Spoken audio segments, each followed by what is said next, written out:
Hello students, आज हम BSc first year की ऑर्गेनिक केमिस्ट्री की क्लास में एल्कीन्स का स्टार्ट करेंगे, है ना। एल्कीन्स, अब ये एल्कीन्स होते क्या है, जैसे कि आपने पहले पढ़ा कि एल्केन्स के बारे में या हाइड्रोकार्बन्स के बारे में। तो हाइड्रोकार्बन्स में आपने पढ़े एल्केन्स, एल्कीन्स एंड एल्काइंस, है ना। तो आज हम पढ़ेंगे एल्कीन्स। एल्कीन्स क्या है? वो हाइड्रोकार्बन्स हैं जिनमें कार्बन कार्बन के बीच में डबल बॉन्ड पाया जाता है, तब हम उनको बोलते हैं एल्कीन्स। और ये अनसैचुरेटेड हाइड्रोकार्बन्स होते हैं। क्यों? क्योंकि इनके बीच में डबल बॉन्ड है, तो यानी कि हाइड्रोजन्स की इनमें कमी है। और इनको हम ओलेफिन्स भी बोलते हैं। ओलेफिन्स क्यों बोलते हैं? ओलेफिन्स इसलिए बोलते हैं क्योंकि इनके जो हैलोजन फॉर्म्स होते हैं, यानी कि जब हम इनके हाइड्रोजन को हैलोजन से रिप्लेस कर दें तो जो डेरिवेटिव होते हैं वो ऑयली नेचर के होते हैं, इसलिए इनको हम ओलेफिन्स भी बोलते हैं। तो एल्कीन्स क्या हुए? Alkenes are those hydrocarbons in which carbon at least one double bond between carbon and carbon, है ना। जो कार्बन और कार्बन के बीच में कम से कम एक डबल बॉन्ड हो, तब हम उसको एल्कीन्स बोलते हैं, है ना। अब ये डिपेंड करता है कि इस कंपाउंड में हमारे कितने डबल बॉन्ड हैं। जैसे कि अगर एक डबल बॉन्ड है तो हम बोलेंगे सिंपल एल्कीन्स। अगर डबल बॉन्ड है तो हम बोलेंगे एल्काडाइन। अगर तीन बॉन्ड है, डबल बॉन्ड है, तो हम कहेंगे ट्रिपल या एल्काट्राइन। और अगर तीन से ज़्यादा है तब हम बोलेंगे उनको पॉलीन, एल्का पॉलीन। जैसे कि देखो यहाँ दिख रहा है आपको, ये देखो, ये है ना यहाँ पे एल्काडाइन,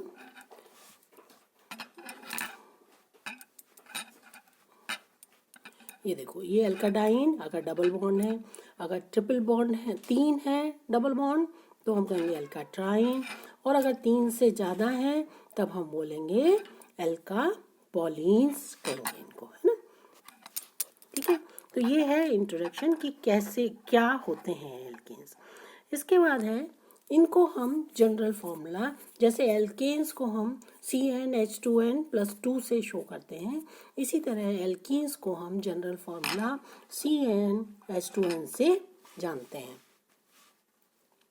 CnH2n, है ना। जैसे कि अगर n=2 तो कम से कम दो कार्बन होंगे, तभी कार्बन कार्बन के बीच में हमारा बॉन्ड होगा। तो इसीलिए जो इसका लोएस्ट मेंबर है वो क्या है? इथाइलिन, यानी कि कार्बन जिसमें दो नंबर हो। तो अगर कार्बन का 2 है तो 2n कितना हुआ? 4। तो यानी कि जो सिंपलेस्ट मेंबर है एल्कीन का वो क्या है? इथाइलिन। ये देखो ये रहा इथाइलिन, जिसको हम C2H4 से कहेंगे। क्योंकि इसमें डबल बॉन्ड है तो इसको हम कहेंगे एल्कीन। ये देखो यहाँ कार्बन कार्बन के बीच में एक डबल बॉन्ड है, तब हम इसको कहेंगे एथीन या इथाइलिन। इसी तरह अगर तीन कार्बन है तो प्रोपीन, एक डबल बॉन्ड है, ये प्रोपीन हो गया। इसी तरह ब्यूटीन, इसी तरह ब्यूटी ये भी, और ये मिथाइल प्रोपीन। ये है इसका सिंपलेस्ट फॉर्म में कि कैसे हम इनको बोलते हैं। तो एल्कीन्स क्या होते हैं? जिनमें कार्बन कार्बन के बीच में डबल बॉन्ड होता है, और अगर एक डबल बॉन्ड होता है तो एल्कीन, दो हैं तो एल्काडाइन, तीन है तो एल्काट्राइन, और तीन से भी ज़्यादा हैं तो एल्का पॉलीन, यानी कि डबल। अब हम बात करते हैं स्ट्रक्चर की। जैसे कि मोलिकुलर ऑर्बिटल डायग्राम में अगर हम जाएं, जैसे हम पहले भी पढ़ चुके हैं जब हमने हाइब्रिडाइजेशन पढ़ा था, तो कि जो हाइब्रिडाइजेशन में हमने तीन तरह के हाइब्रिडाइजेशन पढ़े थे, sp3, sp2 और sp। तो इनमें एल्कीन्स में sp2 हाइब्रिडाइजेशन पाया जाता है, जिसको हम ट्राइगोनल प्लेनर हाइब्रिडाइजेशन भी कहते हैं। जैसा कि आपने पढ़ा था sp2 हाइब्रिडाइजेशन में दो p ऑर्बिटल्स px py और एक s ऑर्बिटल हर कार्बन का आपस में हाइब्रिडाइज होता है, मिक्स होता है, यानी कि और मिक्स होकर के तीन हाइब्रिड ऑर्बिटल्स देते हैं, जिनको हम sp2 हाइब्रिड ऑर्बिटल्स बोलते हैं। और ये sp2 हाइब्रिड ऑर्बिटल्स ये जो तीनों हाइब्रिड ऑर्बिटल्स हैं ये एक ही प्लेन में ट्राइगोनली सिचुएटेड होते हैं। और हर कार्बन के पास, अब आप देखो, एक अनहाइब्रिडाइज्ड ऑर्बिटल है pz, ये वाला। ये क्या होता है, जो ये ट्रायंगुलर sp2 हाइब्रिड ऑर्बिटल्स हैं इनके परपेंडिकुलर होता है ना। तो अब जब दो कार्बन्स हैं, है ना, तो एक कार्बन ये हो गया, दूसरा कार्बन एक और यहाँ पे होगा, उस पे भी एक हाइब्रिडाइज ऐसे ही होगा ऑर्बिटल, अनहाइब्रिडाइज pz ऑर्बिटल होगा ये वाला, है ना। तो ये क्या होगा, ये इसके पैरेलल हो जाएगा। और इसके जो यहाँ पर होंगे ट्रायंगुलर, ये क्या है, ये sp2 हाइब्रिडाइज होगा। तो sp2 तो आपस में क्या बना लेंगे, सिंगल बॉन्ड बना लेंगे। और ये जो pz है आपका दूसरे वाले कार्बन का, ये pz और ये वाला pz, ये दोनों आपस में कैसे हैं, पैरेलल हैं। तो ये आपस में एक बॉन्ड बना लेंगे। वो कैसा होगा, क्योंकि साइड वाइज ओवरलैपिंग से होगा। जब साइड वाइज ओवरलैपिंग से होगा तो कैसा बनेगा, पाई बॉन्ड बनेगा। यानी कि हर कार्बन के, दो कार्बन्स के बीच में जहाँ पर डबल बॉन्ड है तो वो sp2 हाइब्रिडाइज होगा, एक उसमें सिग्मा बॉन्ड होगा और एक उसमें पाई बॉन्ड होगा। जैसे कि आप आगे देखेंगे, देखो ये देखो यहाँ पे, है ना। तो ये रहा एक कार्बन, ये रहा हमारा,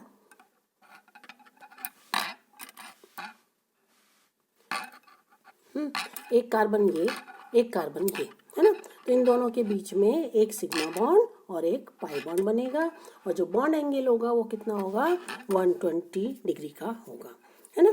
और जो इनकी बॉन्ड एनर्जी होती है, टोटल एल्कीन्स की जो बॉन्ड एनर्जी है वो कितनी है, 146 किलो कैलोरी, 146 किलो कैलोरी पर मोल।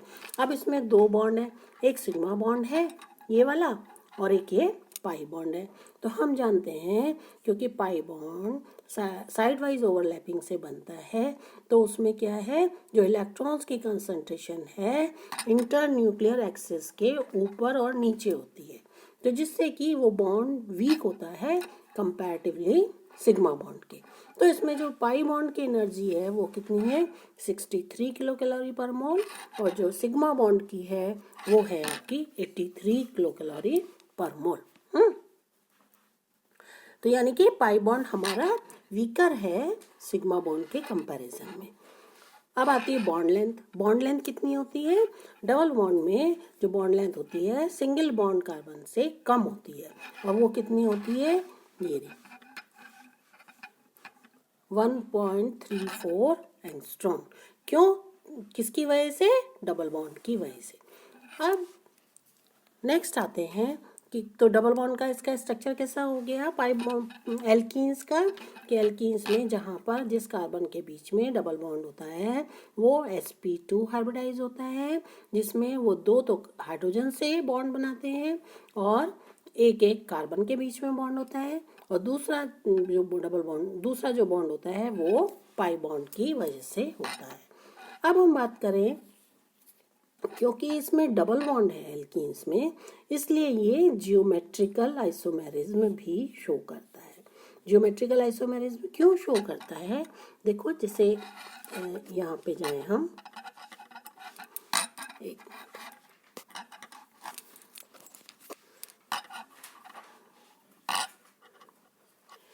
अब क्योंकि जो पाई बॉन्ड है वो कैसे बन सकता है, या तो ऐसे होगा या ऐसे होगा, है ना। तो ये दोनों या तो इस डायरेक्शन में आपस में मिलेंगे, या क्या होगा, ये पलट जाए, यानी कि अगर हम इसको एक मिनट डॉट से शो करें और इसको डॉट से इधर शो करें, तो एक पोजीशन तो ये होगी कि ये दोनों डॉट अपोजिशन में हो। दूसरी पोजीशन क्या होगी, जब ये वाला पलट जाए तो क्या हो गया, डॉट सेम डायरेक्शन में आ जाए, है ना। मतलब जैसे ये है हमारा, है ना, ये दोनों से पाई बॉन्ड्स थे, जो पाई ऑर्बिटल थे, तो एक ये और एक ये, एक तो पोजीशन ये है हमारी, है ना, जैसे कि दोनों अपोजिट डायरेक्शन में। दूसरी पोजीशन क्या होगी कि ये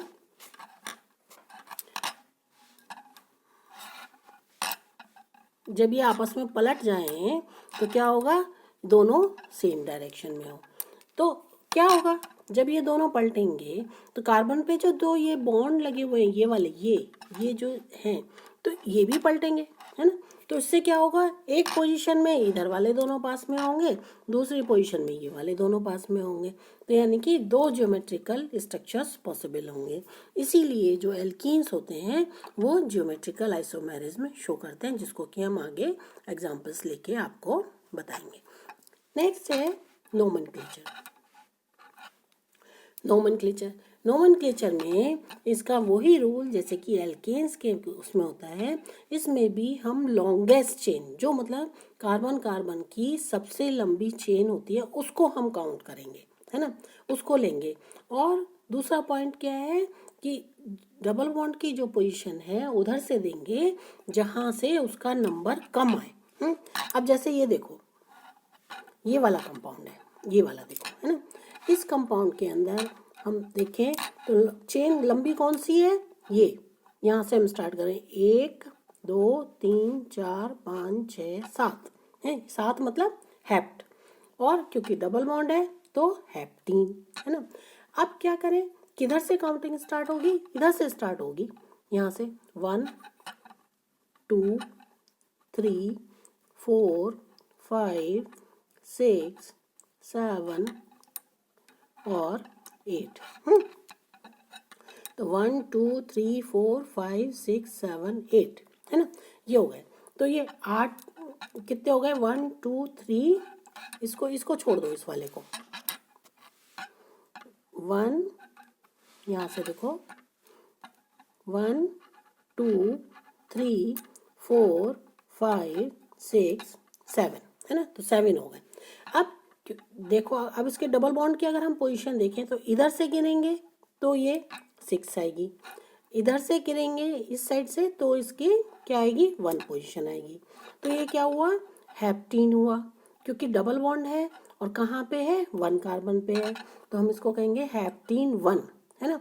अब 1 2 3 थर्ड पोजीशन पे क्या है, मिथाइल ग्रुप है, तो हम कहेंगे 3 मिथाइल हेप्टीन 1, 3 मिथाइल हेप्टीन 1, ठीक है। इसी तरह अब ये देखो, नीचे वाला दूसरा कंपाउंड लो। अब इसमें इस वाले कंपाउंड के अंदर कितने का लॉन्गेस्ट चेन कौन सी है, 1 2 3 1 2 3 4 5 6, है ना। और ऐसे गिने 1 2 3 4 5 6, दोनों तरफ से 6 ही आ रही है। तो यानी कि हम इसको ऐसे भी काउंट कर सकते हैं और ऐसे भी काउंट कर सकते हैं। तो क्या करेंगे अब इसमें, लेकिन कौन सी चेन, जिसके अंदर डबल बॉन्ड हो। तो डबल बॉन्ड किसके अंदर है, इस वाली चेन के अंदर है, यहाँ पे, है ना। और पोजीशन किधर से स्टार्ट करेंगे, इधर से करेंगे। तो 1 2, ये 1 हो गया, ये 2 हो गया, है ना। तो सेकंड पोजीशन पर डबल बॉन्ड हो गया, तो ये क्या होगा, हेक्सीन 2, ये हो गया हेक्सीन 2। और 1 2 3, ये वाला कौन सा है, थर्ड कार्बन है, थर्ड कार्बन पे क्या है, इथाइल ग्रुप, तो क्या हो, इसका नाम क्या होगा, 3 इथाइल हेक्सीन 2। तो ये इसका नोमेनक्लेचर होगा। अब इसका और एग्जांपल्स देखो, नीचे लेके दिखाते हैं तुम्हें, है ना। तो नंबरिंग कहाँ से स्टार्ट करते हैं, जैसे देखो इसमें इन्होंने बताया यहाँ पे, है ना, इस वाले कंपाउंड को देखो, ये वाले को, इस कंपाउंड में कितने कार्बन है आपके, 7 है। कहाँ से स्टार्ट करी नंबरिंग, इधर से, क्यों, क्योंकि इसमें डबल बॉन्ड इधर की तरफ है, तो यहाँ से स्टार्ट करी तो 1 पोजीशन पे आपका डबल बॉन्ड आ गया, और 1 2 3 थर्ड पोजीशन पे मिथाइल ग्रुप आ गया, तो 3 मिथाइल हेप्टीन 1, ये इसका नाम हो गया। इसी तरह ये वाले देखो, ये देखो ये वाला, इसमें देखो यहाँ पे थर्ड पोजीशन पर ये वाला इथाइल ग्रुप है, ये इथाइल ग्रुप है, एक थोड़ा नीचे चला गया, यहाँ पर डबल बॉन्ड है, तो ये क्या हो गया, 5 कार्बन है, तो पेंटीन हुआ, लेकिन पेंटीन फर्स्ट पोजीशन पर वो आ गया आपका डबल बॉन्ड, तो क्या हो जाएगा, पेंटीन 1, है ना। और कहाँ पे, ये थर्ड पोजीशन पर इथाइल ग्रुप आ गया, ये वाला, तो 3 इथाइल पेंटीन 1। इस कंपाउंड का नाम होगा 3-इथाइल पेंटीन 1। तो इस तरह इसका हम नोमेनक्लेचर देंगे।